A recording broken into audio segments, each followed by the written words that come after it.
So welcome to They're Coming for Your Tools, Exploiting Design Flaws for Active Intrusion Prevention. I am John Ventura, and I am part of Optiv's research practice. I was also a member of ISS X-Force back in the day, and along the way I've done some malware research, and I think that's informed a certain perspective that you'll see on display here. So we are targeting design flaws in popular attack tools and methodologies, and we're doing this as a means of intrusion prevention. Sometimes people break into computers, attackers, pen testers, people I can't even imagine, and this set of people, they face common problems, and sometimes people solve those problems by creating software. And when they do that well, when those solutions are effective, those software packages often become popular. And just like any other software out there, those software packages exhibit vulnerabilities. And it's the exploitation of those vulnerabilities which is a path towards improved intrusion prevention. And you can do this with little cost. So this is a talk for both blue teams and red teams. So if you're part of a blue team and it's your job to defend networks, to defend computers, I'm talking to you. You need to know that you can exploit these design flaws as a means of intrusion prevention. You can turn the tables on the bad guys. You can exploit vulnerabilities in their software for a change. You can do proactive responses, and we'll show you how to do that here. If you're a red teamer like these guys and you break into computers for whatever reason, you have to know that just like any other piece of software that you introduce into a network environment, your tools bring with them a certain set of vulnerabilities. You cannot treat your tools as a magic black box. You really need to be careful with how you do these things, especially if you're a pen tester. If you are not careful, you could potentially get your clients compromised due to your actions. This is some pretty serious stuff. And on the other side of that coin, if you're so inclined, you can target other attackers. You can steal their shells, make them do your hacking for you. I think there's some laws there. So we're going to be talking about two different strategies for this today. The first of which is going to be man-in-the-middle counterattacks against insecure command and control channels, and specifically we'll be touching on Meterpreter and PowerShell Empire, and we'll talk about a few others. And after that, we will discuss some countermeasures against brute force password recovery. So if you are using BNS or LMNR spoofing to steal people's hashes, we're going to make that harder. And if you are trying to steal somebody's pre-shared key on a wireless network, we're going to make that harder too. So this isn't just theory. We are releasing proof of concept tools to demonstrate these techniques. You can download them, use them at home. We wrote these in C. We wrote these to be really compact and small, and if you ran them all together at once, even the ones that we aren't showing here, they would take up less than 200K of memory. So if for some reason you're still using a Commodore 64, it might be time to upgrade or consider maybe running them one at a time. Those upgrades, they don't necessarily have to be expensive.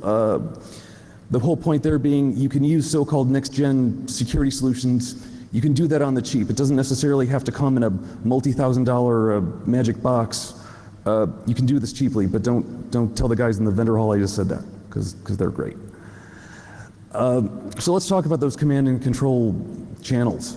If you want two computers to talk to each other in a secure way, and they've never talked to each other before, this is a surprisingly difficult challenge. And if you want to get an idea of what I mean, consider TLS-SSL or OpenSSL in particular. Some really smart people have been working on those efforts now for decades. And occasionally, significant vulnerabilities still show up, and a lot of them even have catchy names. So if you consider the scope and breadth of that community and all the effort that's gone into that, that is a tremendous head start on any communication channel you are likely to develop yourself. So if you still want to take that on, best of luck to you. But in the real world, there are almost always man-in-the-middle attacks, and let's talk about some of those right now. The first of these software packages that we looked at was Meterpreter, which is part of the Metasploit framework. And this diagram that you see in front of you is a representation of the typical staging scenario for Meterpreter. I say typical because there is a so-called paranoid mode that uses TLS, SSL, and certificate pinning, and it is not necessarily the easiest thing in the world. It takes extra configuration steps. You need to use third-party binaries, the OpenSSL command line in particular. It is not necessarily intuitive for a lot of people, and you won't even see it documented in a lot of the how-to or getting started guides. And I'm not even sure it works in some real-world situations, like if you're going to go through someone else's proxy, or if you're going to embed Meterpreter within an exploit like MSO8067, it's not the easiest thing to do. So most people are going to opt for this what you see here. And in this diagram, Meterpreter or Metasploit is represented by the Metasploit logo, and the machine being compromised today is the HAL 9000. These arrows in between them are a TCP connection, and the first thing that gets transmitted across that TCP connection is a TCP segment that has a 32-bit or 4-byte payload length field. Following that, there's a slight pause, and then the actual payload itself gets transmitted, and that payload is the Meterpreter client. When HAL gets that payload length field, he allocates a certain chunk of memory that is going to be equal to or greater than that payload length, and then he waits for that payload to come across. When he gets the payload, he copies it into that chunk of memory that he just allocated, and then switches execution there, thereby running the Meterpreter client, and the Meterpreter control channel gets established, and that bottom arrow exists. And this is what we can do about it. In this diagram, this is our response, and you get to be Dave Bowman, the star child himself. And Dave is running a proof of concept sniffer that we developed to demonstrate this man-in-the-middle counterattack. And that proof of concept sniffer looks at all the TCP segments it can, and it looks for payload length segments that it recognizes. And what's nice about those payload length segments is that they are relatively static. So if you are staging with a Microsoft Windows 64-bit machine, for example, that payload length field is likely to be a certain value. And the sniffer knows about many of those values, and when it sees a payload length TCP segment that it recognizes, it takes these sequence numbers from that segment, and it anticipates what the sequence numbers will be for the payload. And then it uses packet spoofing to inject a custom payload with friendlier software. So because there is that nice pause between the transmission of the payload length and the transmission of the payload, Dave Bowman's packets are going to get there first, and HAL 9000 looks at those packets, see the sequence numbers are in order, the source and destination data is in order. HAL just assumes that's probably part of the TCP connection, and when those actual Meterpreter payload packets come across, well, those sequence numbers appear to be retransmissions, and that software gets ignored. So when it comes time to copy that data from the line over to the chunk of memory for future execution, it's Dave's software that gets run and not Meterpreter.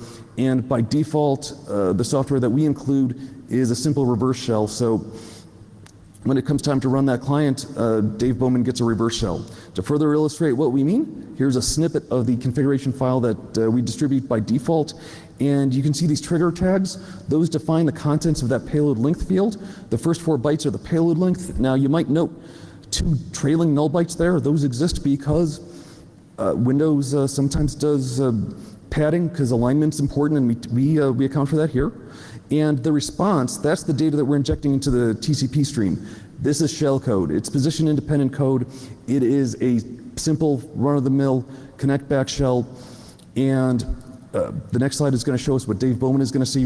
And we grepped out the console tags from that configuration file. That's Dave's IP. That's where that command and control channel is going to be redirected. And Dave is running the sniffer in the background, and that netcat listener is waiting for staging to occur. Dave is going to get a shell as soon as staging occurs, and there it is.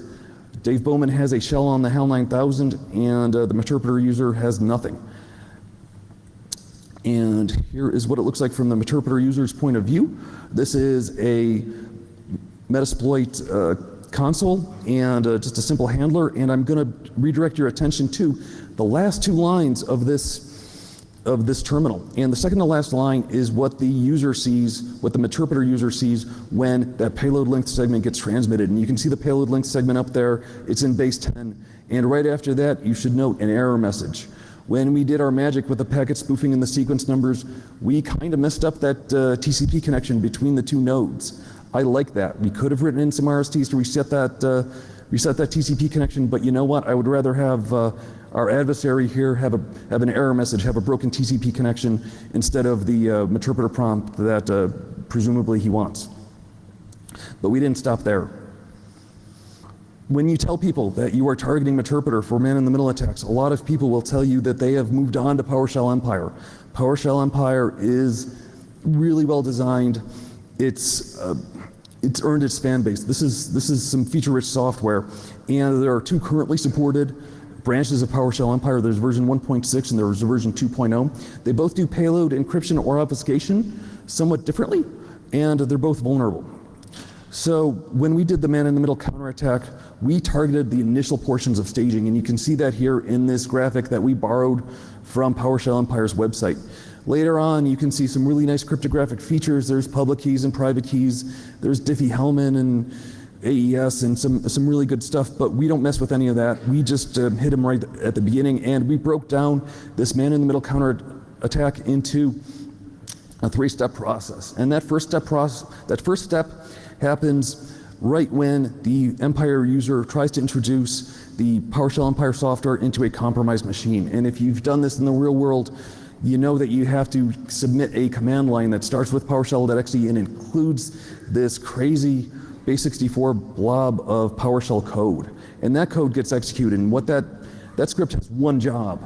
What it does is it goes out to the staging server via HTTP and downloads an encrypted or obfuscated payload, then decrypts it or deobfuscates it using a shared secret, using a symmetric key, and then executes whatever it gets back. There are no checksums, there's no integrity checks, no signatures, and we take advantage of that in step 2. So because 1.6 and 2.0 both handle their payloads a little bit differently, we had to handle the payloads a little bit differently. In both cases, we take a live payload from the staging server and then repackage it with our own software. For version 1.6, that payload is obfuscated with XOR, and the key is an ASCII representation of a large hexadecimal number, and because it's hex, for any given offset within that key, there's only 16 possibilities. There's 0 through 9 and there's A through F, kind of limited, and the payload itself is a little predictable.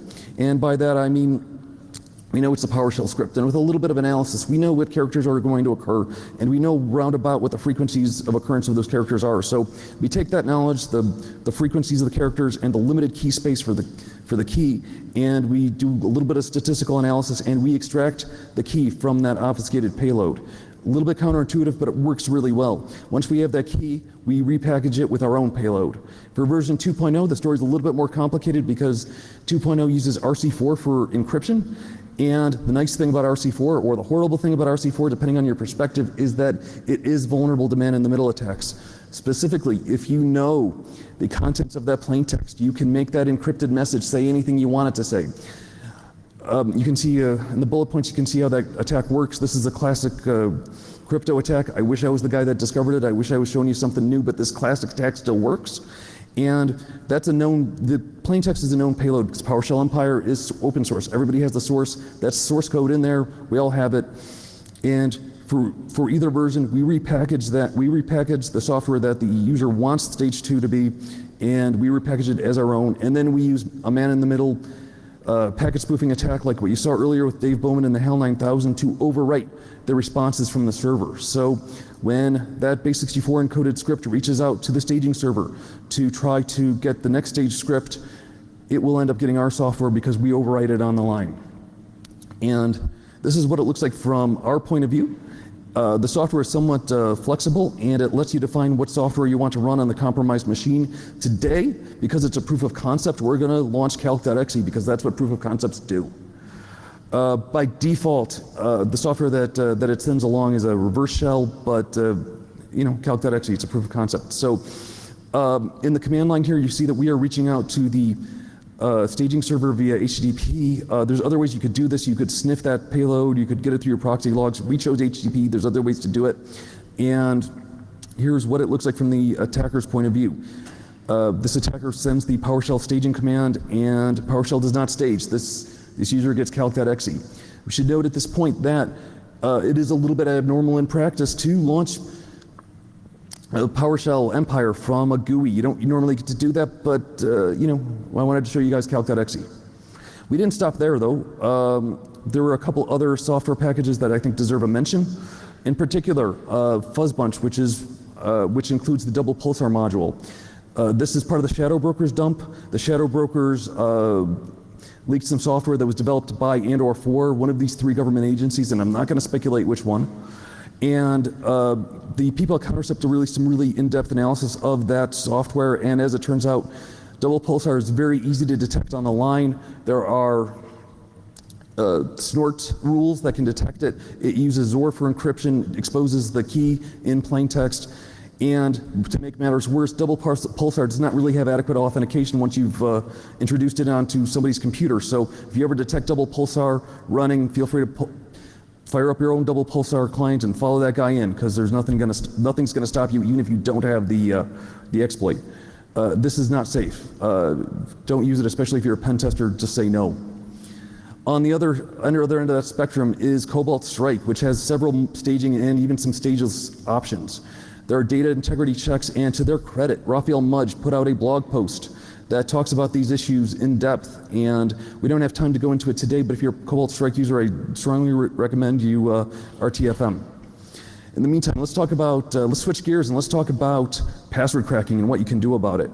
So password cracking is computationally intensive, and you can see a really nice password cracking array that this picture was donated by my colleague Matt Wagenknecht, and when Matt wants to crack passwords, he throws his password hashes into this array of high-end GPU-enabled graphics cards, and they crunch on these passwords. This is computationally intensive. Even the power consumption, if you're doing this seriously, is noteworthy, and we're going to make it harder today. So we took on LMNR and NBNS spoofing attacks. These attacks are really effective and really popular. This is what pen testers typically do on a Monday morning when they show up on site. These attacks are really effective with a little bit of luck, not even that much luck. The pen tester might even have domain admin by lunchtime. Laurent Gaffey's responder script made this attack popular. We can detect it, we can disrupt it. Responder is a great piece of software, but here we go. In order to understand what we're doing, here is a diagram that explains how the attack works. This sad machine here in the center of all these blue arrows is a typically misconfigured Microsoft Windows machine. And when it wants to do name resolution, the first thing it does is DNS. And if DNS fails, it sends out these broadcast UDP packets via NBNS and LMNR, and it asks everyone on the network, hey, are you this machine? And the evil guy here, when he gets these queries, he responds back universally and says, yes, I am that user, and the bad guy is hoping the other side of this diagram happens. The bad guy hopes that the misconfigured Microsoft Windows machine will connect to it on some supported protocol, and with a little bit of luck, expose a plain text password with slightly less luck. The bad guy is hoping to use NTLM to induce that misconfigured machine to send a password hash. And this is our response. So, just as with the typically misconfigured Microsoft Windows machine, we also send out NBNS and LMNR queries. The difference being, we're not actually looking for another machine. Our queries are for machine names that are 16 to 20 bytes in length of random characters. And anybody responds to that and says, yes, that pile of garbage is in fact my machine name, we consider that entity to be hostile.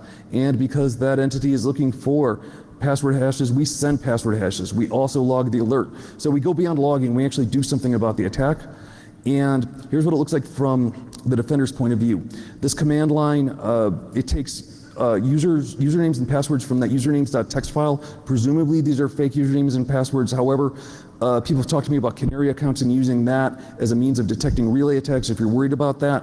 And we send credentials, hash credentials from that list, and we log the alert, and we look for these bad guys every 10 seconds. And it's a little bit more exciting from the responder user's point of view. Here's responder, and there we go. The bad guy just got a password hash from Dennis Ritchie. Earlier, the bad guy got a password hash from Grace Hopper. If we wait long enough, we'll see a network guy. Perhaps that's John Postel. Sadly, everybody I've just name checked right there has passed away, so it is unlikely that any of them are going to be using NTLM or any network-based services at all. Again, these are fake accounts, and we are hoping that the attacker jumps onto the hamster wheel that we've just constructed. And again, the software is designed to work around your strategies, so if you want to be a little bit more aggressive, we include a resource exhaustion attack. So this bad guy wants some hashes, let's send him some hashes. If the bad guy walks away from the console, the bad guy walks away from the console, the bad guy comes back, that hard drive's filled up, that database of hashes is somewhat corrupt. It's a bad day for the bad guy. And we also took on Wpa2 attacks designed to steal that pre-shared key, that wireless password. And in order to understand how that attack works, we need a little bit of a discussion of the handshaking process that happens when you want to join a wireless network. The STA in this diagram is the node that wants to join the network. So if you imagine a cell phone or a laptop, that wants to join the network. The AP is the access point wireless router or whatever controls that wireless network. And you can see in between them there's a four-way handshake that happens. And that four-way handshake involves both ends generating a nonce, and those nonces are used together with the actual pre-shared key to construct a message identification code, or MIC, which is ostensibly a hash of that pre-shared key. And the attacker software, real world, when they're doing this, the attacker is going to sniff packets from a lot of different networks, and they're all differentiated by looking at the BSSID or MAC address of those APs. So what we do is we mimic this authentication process. We do packet spoofing to send out fake handshakes with the same MAC address of that AP and fake passwords. So we frustrate password cracking from that perspective. And I know a lot of people test out wireless security tools on their neighbors' networks, and I'm not naming names. But today I recorded this at home, and we're going to defend my neighbor's network. I don't know Mr. Garcia. If you ever see this, Mr. Garcia, thank you for allowing me to defend your network. This defense is actually really, really passive, so Mr. Garcia can go ahead and watch his cat videos on YouTube. He never knew this happened. And I don't know Mr. Garcia's password, so we're going to use a fake password. And this bad guy is going to use AeroDump, a pretty common tool for this, and he's going to target Mr. Garcia. And anybody who's done this attack real world knows that there's a lot of waiting. There are deauth attacks if these handshakes don't happen on your schedule, but even then those deauth attacks aren't necessarily easy. Now we got a handshake, and the bad guy's going to try to crack that password. You see, there we go. The bad guy got the fake password, whatever Mr. Garcia's real password is, the bad guy's going to have to go back to square one and try to get it. Again, the bad guy just has to do a lot more waiting. And if you imagine you put in 4 fake handshakes and the bad guy gets lucky and gets one real handshake, the bad guy either has to figure out how to tell the difference between the handshakes or crack them all. And if the bad guy chooses to crack them all, you've just degraded their cracking capabilities by about 80%. And as you can see, I was only able to crack about 1,000 guesses per second. That is really slow. So we've made it harder to steal Wi-Fi passwords, and we did it on the cheap without really disturbing Mr. Garcia. So we intend to continue this project into the future. There's areas we can keep going. We can integrate the wireless defenses with OpenWRT or other available access point software. Existing security technologies, especially IDSs and IPSs, you can definitely put this in there. It was designed for that. Proxies, if you have a smart proxy, we can make it smarter. In the future tools, we want to target whatever the cool new tool is that people are using to break into computers. That's what we want to go after. So if you want these tools at home, if you want to try this at home, there's the GitHub for the Salad project. This is the Seek, Locate, Destroy toolkit, otherwise known as the Salad project. If you want to reach out to me, if you're curious, or if you want to see how this is going, here's my Twitter handle, John A. Ventura, and thank you for your time today.